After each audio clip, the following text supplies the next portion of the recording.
اگلے روز جب شام کو میں معمول کی گشت سے واپس لوٹا تو گیٹ ہی پر مجھے پیغام ملا کہ ایک صاحب دوپہر سے میرے کمرے میں منتظر ہیں۔ میں نے دل ہی دل میں سوچا کون ہو سکتا ہے۔ جیپ سے اتر کر جب میں کمرے میں داخل ہوا تو ایک بزرگ میرے پلنگ پر سر جھکائے بیٹھے تھے۔ ان کی پگڑی قریب ہی میز پر رکھی تھی۔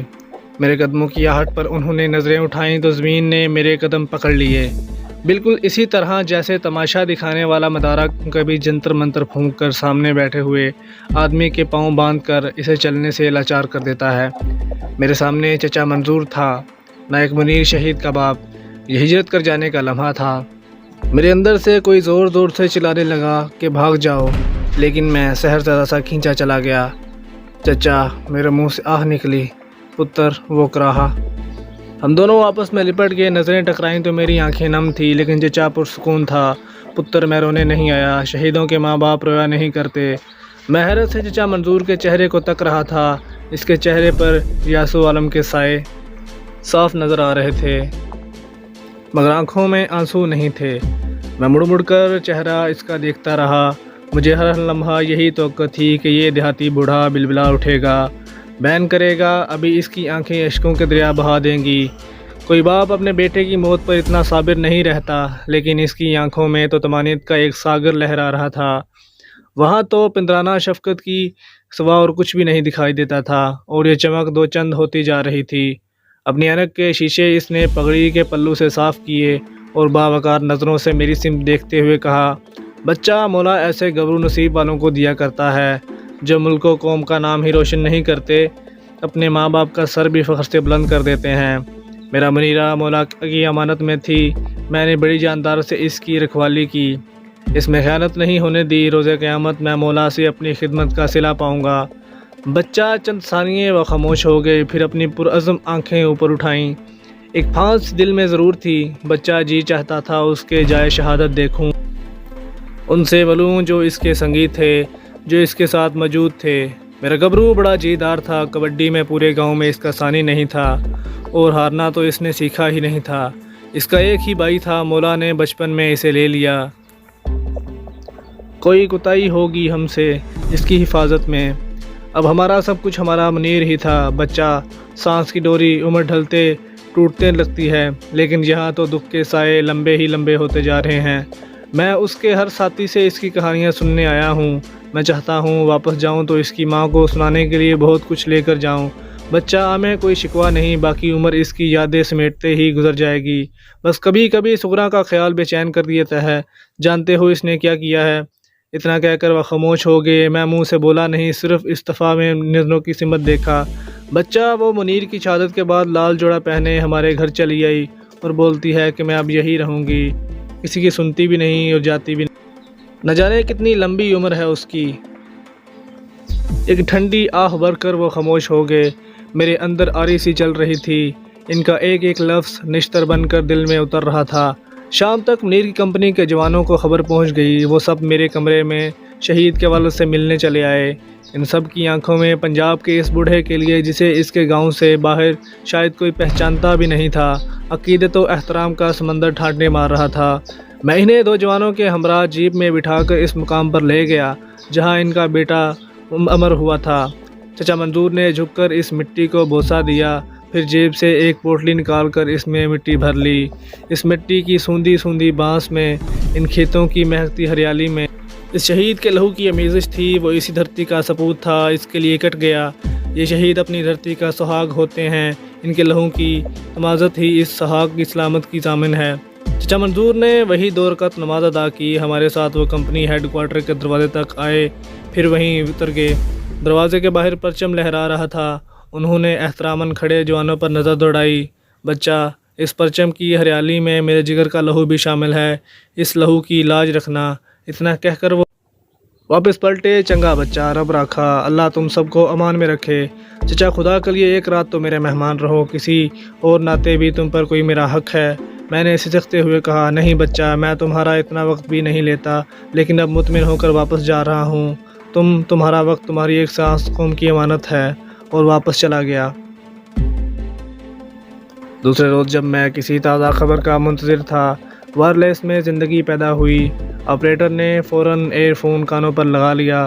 دوسری سمت سے ملنے والی اطلاع وہ اپنے سامنے رکھے کاغذ پر نوٹ کرتا جا رہا تھا۔ جیسے ہی سلسلہ منتقل ہوا وہ پھرتی سے ایئر فون اتار کر میری طرف بڑھا۔ پیغام کو ڈور ڈوز میں آیا تھا جس میں بتایا گیا کہ ایک مقامی ہمدرد کی اطلاع کے مطابق ڈھاکہ کے ایک بازار میں کچھ متشبہ لوگ ایک مکان میں جمع ہیں۔ اس کے علاوہ بھی اس نے پراسرار لوگوں کی آمد و رفت اور کچھ حرکتیں یہاں نوٹ کی تھی۔ جس جگہ سے متعلق اطلاع ملی تھی وہاں فوج کا پہنچ کر کارروائی کرنا بالکل بے سود تھا۔ ہم لوگ ظاہر ہے کہ وردیاں پہن کر جاتے اور بازار میں داخل ہوتے ہی پہچانے جاتے، جس کے بعد ان لوگوں کو خبردار ہونا یقینی تھا۔ ان تخریب کاروں سے ایک بڑا خطرہ یہ بھی موجود رہتا تھا کہ یہ پرامن شہریوں کو یرغمال بنا لیا کرتے اور بلیک میل کرتے تھے۔ اس سے پہلے کچھ ایسے واقعات ہو چکے تھے جس کے بعد سے ہم لوگ خاصے محتاط ہو گئے تھے۔ میں نے فوراً اپنے اسپیشل اسکواڈ کے جوانوں کو بلایا۔ ہمارے صوبے دار صاحب نے ہر علاقہ اچھی طرح دیکھا ہوا تھا جبکہ مجھے اس کی کوئی خبر نہیں تھی۔ صوبے دار صاحب نے جلدی ایک کاغذ پر لکیریں لگا کر اس کا نقشہ بنا دیا، ارد گرد کے محلوں اور سڑکوں کی نشاندہی کی اور ممکنہ خطرات کی نشاندہی بھی کر دی۔ میں نے چند منٹ کے بعد ہی موقع محل کی مناسبت سے منصوبہ ترتیب دے لیا۔ تمام جوانوں کو میں نے سول کپڑے پہنائے، ضروری لیکن ہلکا اسلحہ ان میں چھپا ہوا تھا کہ کافی غور سے دیکھنے پر بھی نظر نہ آ سکے۔ اس کے بعد ایک ایک کر کے میں نے کام نوجوانوں کو مختلف راستوں سے باہر نکالا اور خود بھی پیدل ہی اس طرف چل دیا۔ مفتی بانی جن افراد پر مشتمل تھی ان میں سے بیشتر کا تعلق مسلح افواج کی ارینجمنٹ سے تھا۔ ان کے افسر زیادہ تر بھارت کے باقاعدہ افواج کے SSG کے آفیسر ہوتے تھے جو بنگالیوں کا روپ دھا کر ان میں کام کر رہے تھے۔ ان غیر ملکیوں کا علم سوائے خصوصی لوگوں کے اور کسی کو نہیں ہوتا تھا اور عام طور پر بھگوڑے بنگالی یہی سمجھتے کہ افسروں کا تعلق بھی انہی سے ہے۔ ان بھگوڑے فوجیوں کی جو اسلحے سمیت سرحد پار گئے تھے بھارتیوں نے ہاتھوں ہاتھ لیا تھا اور ان میں سے خاص لوگوں کو منتخب کر کے اپنی ملٹری اکیڈمیوں میں خصوصی تربیت دے کر دوبارہ مشرقی پاکستان میں داخل کر دیا تھا۔ عام بگڑوں کے لیے سرحد کے نزدیک ہی ٹریننگ سنٹر قائم کر دیے گئے تھے جہاں بھارتی افواج کے اعلیٰ افسران دن رات ان کی تربیت کر رہے تھے۔ شروع میں ان باغیوں کی عام قسم کا اسلحہ مہیا کیا جاتا تھا، پھر دیکھتے ہی دیکھتے بھارتیوں نے انہیں تو پنجخانہ بھی مہیا کر دیا جس میں فیلڈ گنیں بھی تھیں۔ یہ بھارتی اسلحہ بڑے منظم اور خفیہ طریقے سے ان کو پہنچایا جا رہا تھا۔ اس کے لیے بھارتی افواج کی سب سے زیادہ مدد ان مزید نالوں اور جنگلات کے چھوٹے سلسلوں نے کی جو یہاں قدم قدم پر پائے جاتے ہیں۔ بھارت کے ساتھ مشرقی پاکستان کی سینکڑوں میل طبی سرحد ملتی تھی اور ہمارے پاس بہت تھوڑی نفری موجود تھی۔ یا تو ہم اندرون ملک میں ان کی تخریبی کاریوں کو کنٹرول کر پاتے یا پھر سرحدوں کے چپے پر اپنے جوانوں کو کھڑا کر دیتے۔ سرحد سے مشرقی پاکستان کے تمام شہروں تک دریاؤں اور ندی نالوں کے سلسلے پھیلے ہوئے تھے۔ مفتی بہانی کے قریب تخریب کار سرحدوں پر اسلحہ وصول کرنے ندی نالوں میں کشتیوں کے ذریعے آگے بڑھا دیتے تھے اور مختلف خطوں سے گزرگا اور بالآخر اپنے مطلوبہ مقام پر پہنچ جاتا۔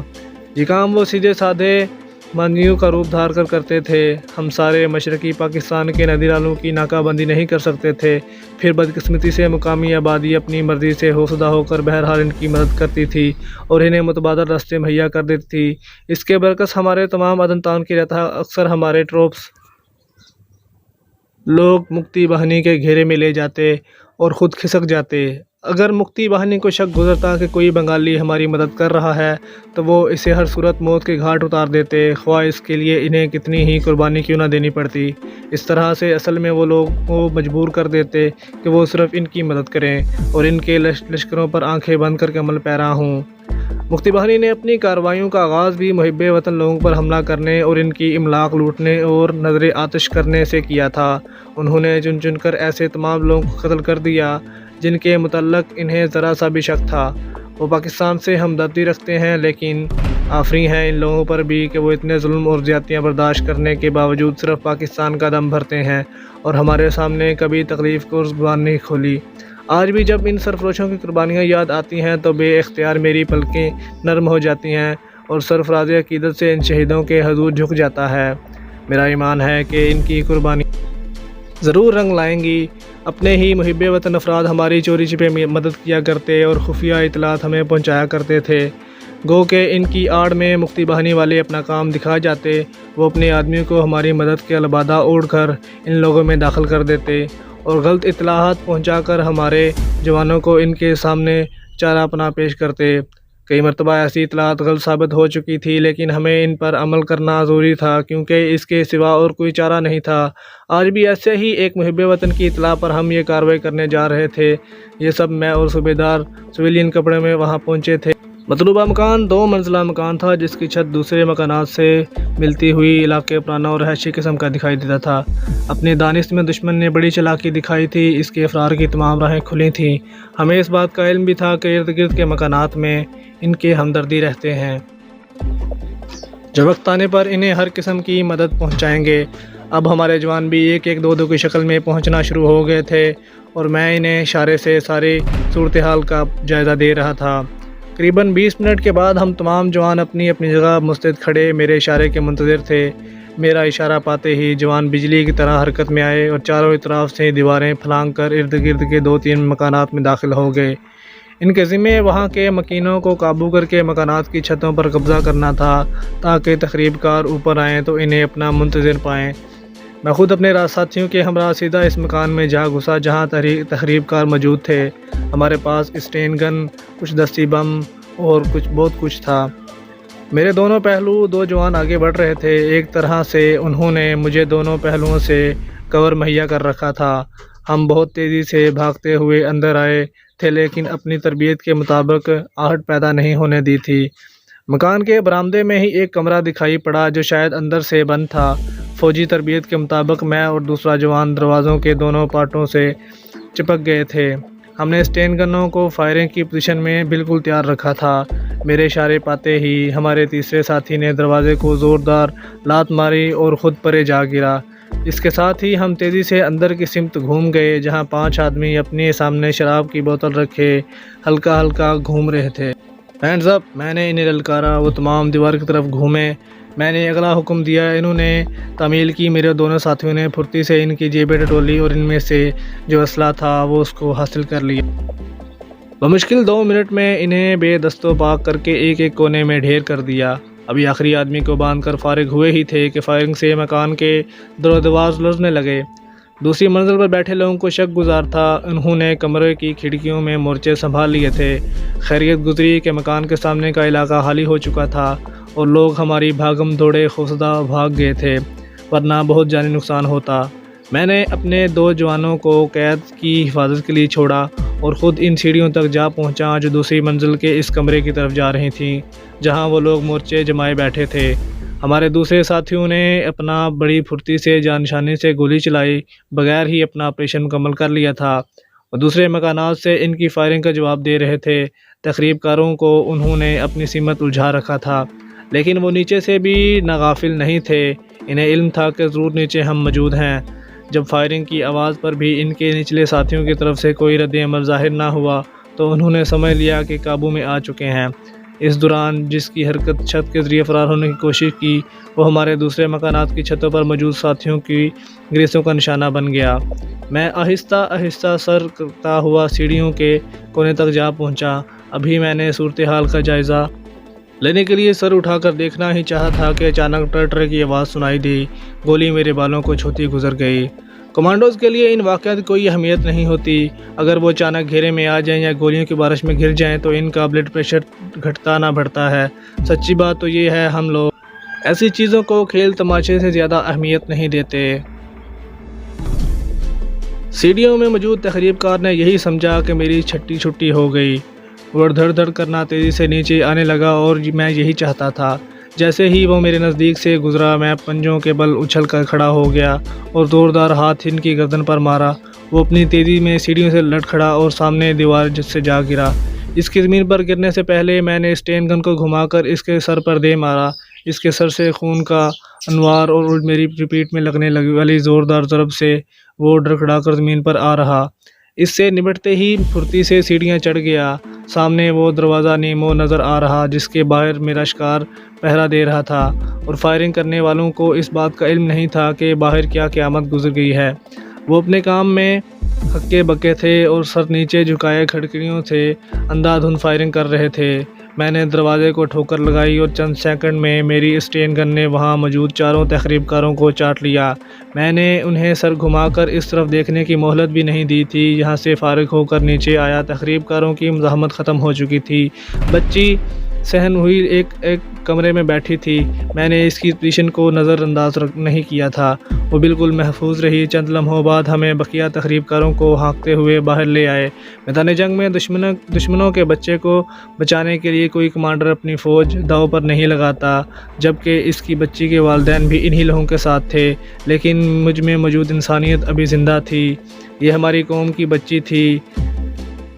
مکانوں کی کھڑکیوں سے لگے ہوئے سہمے ہوئے خوفزدہ لوگ یہ تماشا دیکھ رہے تھے۔ میں نے بچی کو محبت سے گود میں اٹھا لیا۔ وہ اتنی دہشت زدہ تھی کہ ابھی تک اس کے منہ سے آواز بھی نہیں نکل پا رہی تھی۔ اس دوران اس کے ماں باپ بھی آ گئے۔ پہلے تو اس کی ماں نے آگے بڑھ کر بچی کو دبوچ لیا، پھر اپنے خاوند کو بچی تھما کر اس جوان کی طرف لپ کی جس نے اس کی جان بچائی تھی۔ اس نے دیوانہ وار اس کے سر ماتھے کو چومنا شروع کر دیا۔ وہ اس پر مٹی جا رہی تھی۔ بچی کے باپ کی حالت دیدنی تھی۔ وہ ٹکر ٹکر اپنے محسنوں کو دیکھتا رہا۔ چند منٹ کے بعد ہی ایک ایمبولینس اور ٹرک آ گئے۔ ہم نے زخمیوں کو ایمبولینس میں ڈالا اور خود گرفتار شدگان کے ساتھ ٹرک میں بیٹھ کر اپنے ہیڈ کوارٹر کی طرف روانہ ہو گئے۔